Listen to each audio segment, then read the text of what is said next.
ઉત્તર Mumbai cyber crime બ્રાન્ચની team દ્વારા આજે ભાવનગર શહેરના રાણીકા વિસ્તારમાંથી આરોપીની ધરપકડ કરી મુંબઈ લઈ જવામાં આવ્યો।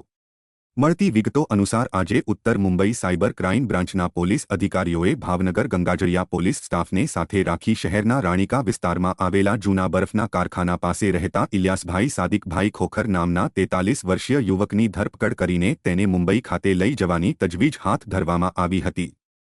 આ શખ્સ સામે ઉત્તર મુંબઈ સાયબર ક્રાઇમ બ્રાન્ચમાં ગુનો નોંધાયેલો હોય જેને લઈને મુંબઈ પોલીસે તેની ધરપકડ કરી।